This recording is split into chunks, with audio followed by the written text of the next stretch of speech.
Цял живот се опитвам да хвана най-голямата риба. Сякаш ако я хвана, ще изпълни всичките ми желания. Ще сбъдне всичките ми мечти. Ако някой ме попита защо ми е, няма да мога да му отговоря. Просто искам най-голямата риба. А дори не знам какво ще правя с нея после.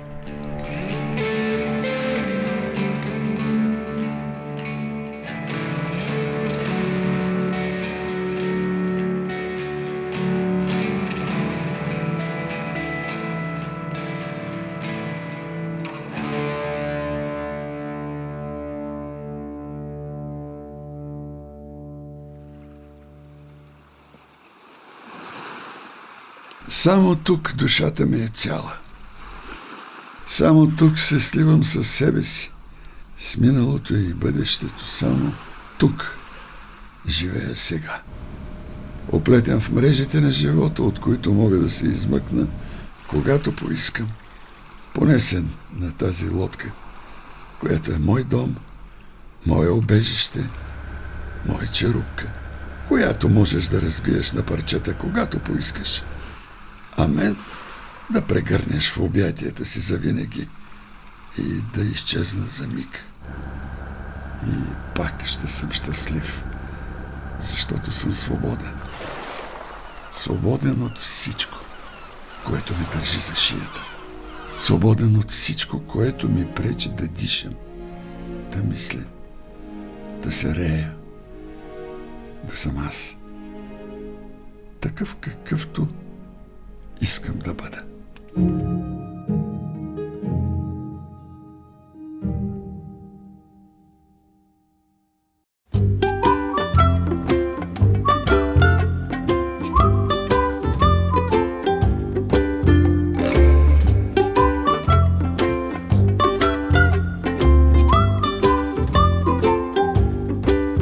Много е опасно, когато нямаш страх от морето. Аз съм 30 години капитан и не мога да кажа, че съм велик в морето. Няма такъв Морето не се ли страхуваш? Значи морето знаеш какво казал? Нима и страх от този, дето влиза, нали? И страх ме от този, дето го изстрах от мене. Страх да. Да. Капитане, тук кога почна риболова? Аз съм от 63-та година, имах лодка моя, от тогава съм с риболова всеки ден. Къде е малкия кораб? Тук на дока ме пускат на вода. Повече стаж и по-старо вече от мене няма. Какво се ловиш тогава? Коморията. Скумория. Тогава с комория. Калкан такива. На съфлида изобщо не гледах. Това са чакали с коморията. Скуморията. Истинската скумория. Гледай тук Шарките му сме. шарките. Същото на миналата година го изкара тук с кораб. Да. Не е като океанската скумрия. Не. То ни става много по-голямото, бе. Малко по-голямото. Става есента. Наистина, да. Те е пролетен. Пролетна скумрия. Маврика се казва сега. Да. Той вече Маврик. едно на 1000 може да видиш. Ами казаха, миналата година към Керчи такова са нещо. изкарали доста скумрии.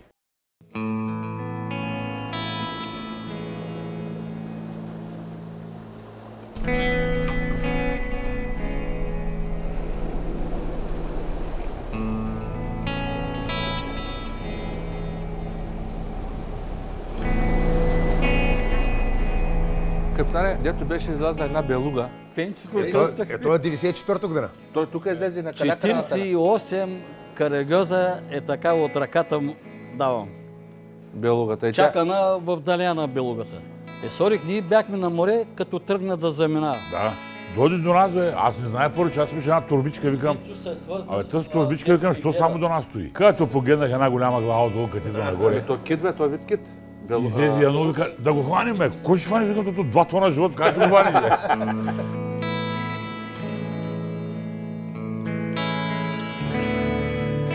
Колко хора в България си варяха парите? То всеки казва, от риболова то много пари не може да се изкарат, обаче може И да... гладен няма да И гладен няма да остане. Що ще касе една риба за ядене ще има. Морето храни. Пресорик още по-професионално. Морето, за да вземеш, трябва да си постоянен. Не си ли постоянен? Ето е. Талянин кога са започнали да се коордисват? По царско време? И от тогава От тогава. имала. И после държавно, като вече пада това, По времето на и комунизма? държавния риболов, Даляните, Калякра, Ушаков, тук Зеленка, Дълбок, Каварна до Траката, даляните бяха държавни. Тогава са били държавни. Да. Рибата, която сте вадили, е отивала за държавата. За държавата всичко. Всъщност вие сте били на заплата или на процент? Да. От улова. Като хванеш Да. повече риба, по-голям процент. Имахме кочан, чек с червено. Борсата дават ми бележки и после на края на месеца месеца. или годината ли вече Като Тогава нали, бяха изкарали всички предприятия, помощни трябва да правят помощни нещо. стопанства. Стопанства. Някои ни болата гледахме прасета. Аз се занимавах с даляните. Тук даляните тогава отиваха за болата като помощно стопанство Да, на болата. А преди това е било към ТКЗС, тогава, когато е бил другия риболов, с комарията. ТКС-то беше делфинолова, делфинолова. като беше, имахме и калканолов се правеше. Тези делфини от делфинолова, те за какво бяха? Само за маса. Маста, Не за месо, въпреки че Не делфина бяха се яде. маста, другото се пъргаше. Капитане, твой рекорд на таляна колко е като риба? 20 тона. Ако имах каси къде да слагам, през нощта затворих терсинята, торбите вече. Сутринта затворих и устата. И устата. Сутринта дългата ифа, карицерията и ласката. Отиваме на борсата, носим. Викам на бати Костю, дай ми 1000 каси от тези големите. Данаил, покойния. Вика, то знае ли колко прави, вика 1000 каси? Те по 25 кг. Да. Те идваха 500-700 кг. Аз той го занесах и като му казах, дай ми 1000 каси, и тогава шашнаха. 20 тона на борста дадахме за една вечер. Той на книга. А иначе то много повече беше. И колко раздадахме, следващия ден носим. Камиона, дългата каруцерия, ифата, те отиват да дават, аз с Янул 4 човека, Само вадим, разтоварват те дават рибата, аз изкарвам другата. Колко голяма мурна си хващала? Като... Той дето 250. Как е 345 кг? А в таляна колко си хващал най-голяма? До 190, до 200 съм фащал. На сезон фащах 5-6 най-малко. Къде тук на Зеленка, на моста сме, с мурната. Като я вкарахме в хладилника, опачката е вънка. 10 кубика ни влиза. Главата долу, опашката горе на тавана и така го вкарахме. Той е най-добрият ми приятел. Пораснах с него. Той ме познава най-добре. Никога не му омръзна да играе с мен. Вълнуваше се, когато се научих да плувам. Научи ме да имам респект от него. Доверих му най-големите си тайни. Отнеси ги навътре, скри ги на дъното под голямата скала и се погрижи да останат там. Идвах при него, когато бях най-щастлив и най-тъжен. Говорехме с часове. Научи ме на езика на вълните. Понякога просто мълчахме. Посрещахме изгревите, изпращахме залезите. Изпрати всичките ми писма в бутилки надалеч и се погрижи някой да ги намери. Той е най-добрият ми приятел. Израснах с него. Станах голям човек, научих се да обичам да прощавам. Аз съм морето. И морето е в мен. С тая лодка потънах, щом и двата дълбокомера техносуп се пръснаха, значи е било над 70 метра, колко е. Те са 60 плюс 10 направени. На обяд потъна, до вечерта я изкарахме. Един журналист от Добрич искаше да ме снима като удрям акула. Той късно есента, отгоре от вишката ги виждам, акулите, между камъните. 4000 акули рекорда. Аз бях във Варна, додах, вкарали всичко в камерата. Влизам камерата, нещо мири, викам, тук има развалена акула. Ще спарят веднага. Имаше на Павловата 50-60 и ги вкарвали. Вкарвали ги Вътре и не може да се разбира кой. Кое. Обаждам се на Козлодуйче свинокомплекса. Една Шкода филе догоре Смятай. на прасетата всичко отиде. 4000 акули. Аз почнах, може би, 87 година при капитана, тук е готвач. После поех Русалка, там 7 години и тогава вече купих нашия кораб. Повечето за рапане работихме. Калканолов и Акула, основна Акула към Украйна, пред остров Змейни и там. Една вечер помня, по радиостанцията говорят, не знам, рибарска лодка, дръпнеца от обсега на остров Змейни, не знам какво. Ма, ние сме фърляли парагати, къде са махни. Станахме 5 сутринта, дигаем парагати, а кола пълна палбата е пълна догоре. Дядо ти и Дучо бяха до нас с му най-малката лодка. И те пълни. И тяхната кола взимахме на нашия кораб. Нашия кораб вече нямаше плаваемост. Значи потъна и тръгваме да се прибираме, морето дъска. Аз си мръднал малко. Крен прави, крен. Да. Ма беше спокойно морето и се прибрахме. Ама и тежко момент имаше, нали? Имаше, когато с Любчо бяхме с старата лодка, такава вълна дигна пред Шабла. Между две вълни лодката оставаше под вода, ще кажеш. Източно време, страшна вълна.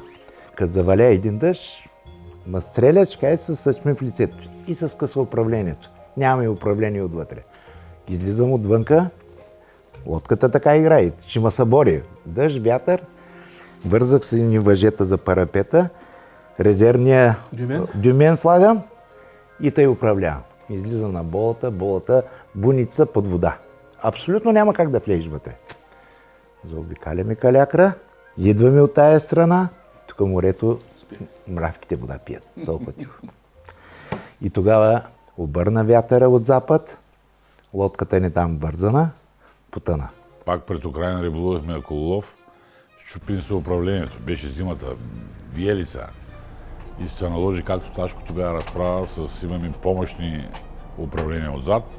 И оттам 12 часа карах на открито една тръба.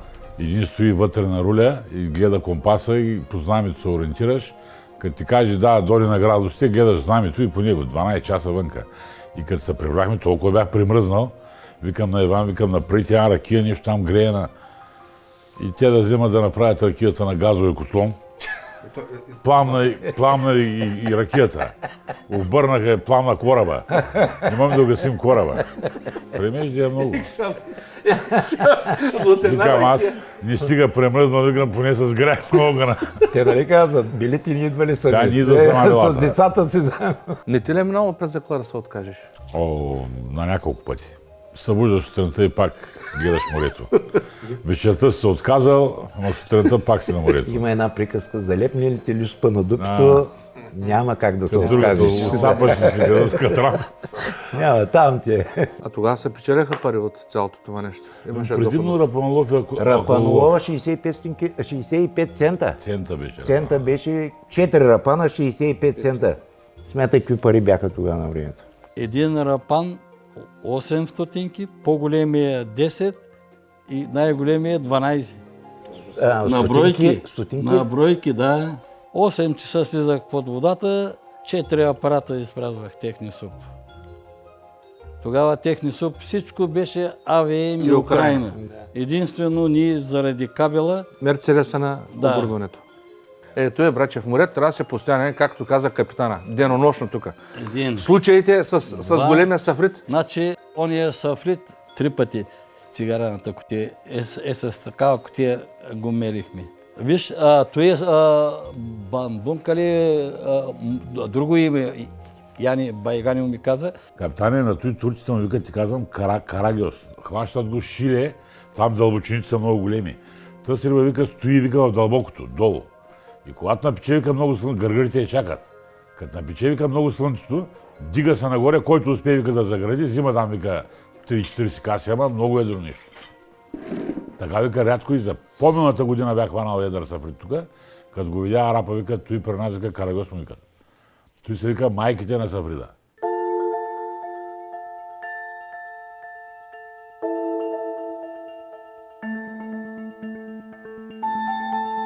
Обичам сутрините, когато пием кафе заедно. Говорим си за времето, подиграваме се на чайките, пожелаваш ми наслука и отиваш да си вършиш морските дела, а аз приготвям въдиците. Обичам тихите, спокойни дни, когато се преструваш на езеро и ме караш да си мисля, че винаги ще бъде така. Обичам и дните, когато се сърдиш и искаш да останеш само. да се изчистиш, да се наревеш, да поблъскаш, да изхвърлиш всичко ненужно и после да ти мине. Винаги ти минава.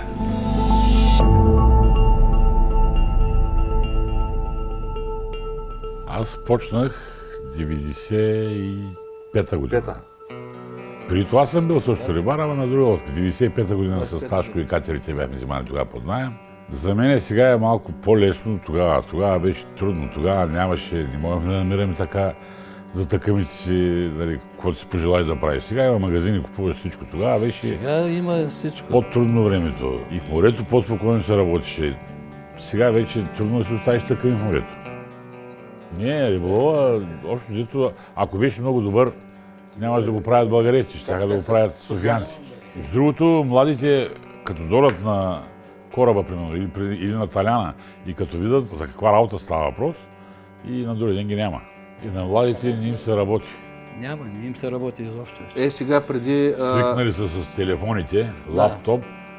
Не, Тези телефони, младите... той за работа ще каже най-добре, защото през него текучеството на хора през годините е много голямо. И 80% всички рибари от мене тръгнаха. Сега в момента не може да събере 5 човека тайфа, която да... Тая година цена има. Ако бяхме... Долу-горе риба има. Сафрида, им се работи. Има ли бъдеще в риболова още? След тебе, като таляни... Медаляни може и да няма вече. Няма хора. Много тънка работа. Тънка и трудоемка. Няма и сълкъм. 17 метра сълкъм трябва. За палози. Те отрязаха горите, свършиха и горите. Рибарството загива по лека река. Заминава, бе. Едно е труда на хората го няма както беше преди. Преди повече се работеше с много по-физически труд. Сега е по-механизирано, но хората не искат да идват. Преди всичко калканските мрежи на ръка дигаш с вълната. Сега А от сега рачката чакрите вървят. убират Хидравликата дърпа. хидравликата, един човек само. И като се напълнят мрежите с миди, няма дигане. И на едно кастаната е така един... Да. Една бория. Една боря, един... Няма дигане. Метър по метър, метър по метър. Сменя се.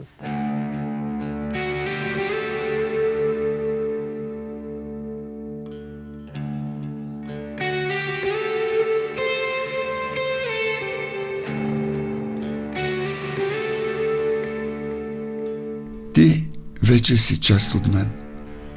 Аз съм част от теб. Толкова години живея с теб, че вече дишам с криле. Научих се да летя с гларусите, да мълча с рибите, да се нося по вълните ти. Без теб не съществувам. Ти си моят свят, моята стихия. Ти си любовта на живота ми, моето начало, моят край, моята лодка, моят живот. Аз съм морето и морето е в мен.